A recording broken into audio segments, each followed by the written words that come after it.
நீங்கள் கொஞ்சம் ஸ்ட்ரிக்டாக இருந்திருக்கலாம்ல, ஏன் இதெல்லாம் என்ன பொண்ணு அவ்வளோ கேட்டிருக்கலாம் இல்லையா? ஸ்ட்ரிக்டாக அப்போ எப்போவுமே இருக்க மாட்டாங்க. நான் அம்மா மட்டும் வந்து ஸ்ட்ரிக்டாக இருந்திருந்தாங்கன்னா, நான் வந்து இப்போ எல்ஐசியில் வந்து ஃபைல் எடுத்துக்கிட்டு திருவிட்டூர்லேருந்து மவுண்ட் ரோட்டில் இருக்கிற அந்த எல்ஐசிக்கு எடுத்து வந்து ஃபைல் கொடுத்துட்டு போகிற வேலை தான் பார்த்துருக்கணும். அப்பா வந்து இறந்த டைம் அது.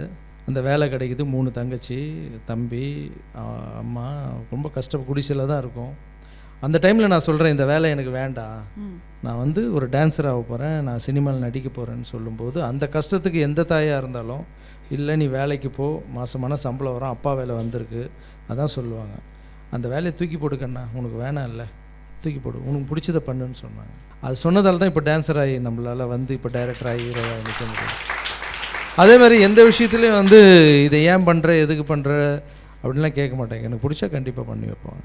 ஆனால் அந்த கான்ஃபிடென்ட்லமா எது பண்ணாலும் என் புள்ள கரெக்டாக பண்ணுவேன். ஆமாம், அதாவது குழந்தைங்களே ஃப்ரீயாக விடணும், அதுங்களை பிடிச்சி சும்மா இழுத்து. ஏன்னா கடவுள் அதுதான் முடிச்சிட்டார், அதுதான் நம்ம பேசுகிறதெல்லாம் அதுதான். குழந்தைங்க என்ன ஆசைப்படுதோ அதை விட்டணும், அதை விட்டுட்டு பிடிச்சின்னு விழுத்துனா அது பின்னாடி எதாச்சுன்னா நம்ம அப்படி பண்ணிகிட்டே இப்படி போயிடுச்சு என் வாழ்க்கைன்னு சொல்லக்கூடாது. ரெண்டாவது எனக்கு நம்பிக்கை இருந்தது என் குழந்தை மேலே, வருவான் மேலே வருவான் அப்படின்ற ஒரு நம்பிக்கை நிறைய இருந்தது. அதே போல் வீணே போலி. ஆமாம்மா, கரெக்டாக போயிடுச்சு. சூப்பர்.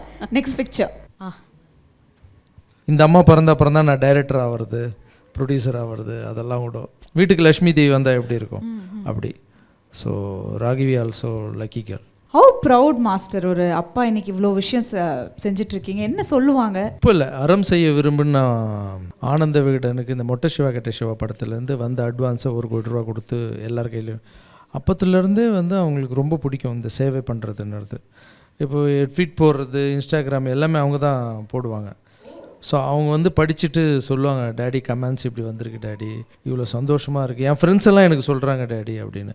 அப்புறம் இந்த டூருக்கு போயிட்டு வந்தோன்னு சொன்னாங்க, டேடி எனக்கு ரொம்ப ப்ரௌடாக இருக்குது உங்கள் பொண்ணாக இருக்கிறது, ஐ எம் ஸோ ஹாப்பி. ஏன்னா வெளியே வந்து பேசுகிறதெல்லாம் வந்து பார்த்திங்கன்னா, உங்கள் டேடி வந்து 10 டிராக்டர் கொடுக்குறாராமே, நீலாம் எதுவும் கேட்கலையா அப்படி.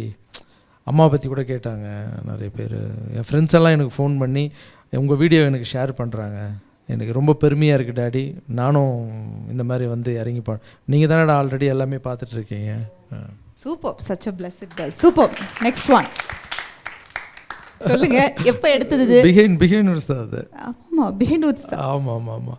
எந்த மெடல் வந்தாலும், என்ன அவார்டு வந்தாலும், எது இருந்தாலும் அம்மா கையில் கொடுத்து ராகவேந்திர அப்பா காலில் வச்சுருவேன். நான் ஷீல்டே வந்தாலும் அம்மா கொடுத்துருவேன். ஸோ இங்கே வர்றதெல்லாம் இங்கே போவோம், இவங்க எடுத்துகிட்டு போய் சாமி காலில் வச்சுருவாங்க. எங்களுக்கு எதுவும் அது அந்த ஃபோட்டோ தான் அது. சூப்பர். Next picture. ஆஹா, இல்லை அதாவது அண்ணா அழகாக சில விஷயம் பண்ணியிருந்தாலும் தம்பியும் கரெக்டாக பண்ணிகிட்டு இருக்காரு. சொல்லுங்கள். எல்வின் இருக்கிற இடமே தெரியாது, பட் அண்ணன் என்ன சொல்கிறனோ அதுதான் வேத வாக்கு அவருக்கு. இப்போ எப்படி அம்மா சொல்கிறது எனக்கு வேத வாக்கோ, அந்த மாதிரி அண்ணன் சொல்கிறது தான் அவருக்கு வேத வாக்கு. ப்ளஸ் டான்ஸ் கற்றுக் கொடுத்ததுலேருந்து சரிங்க, பாடி ஜிம் பண்ணதுலேருந்து எல்லாமே வந்து அண்ணன் என்ன சொல்கிறாரோ அதுக்கு அவனா லெஃப்ட்னா லெஃப்ட்டு, ரைட்னா ரைட், அதுதான் பண்ணுவார்.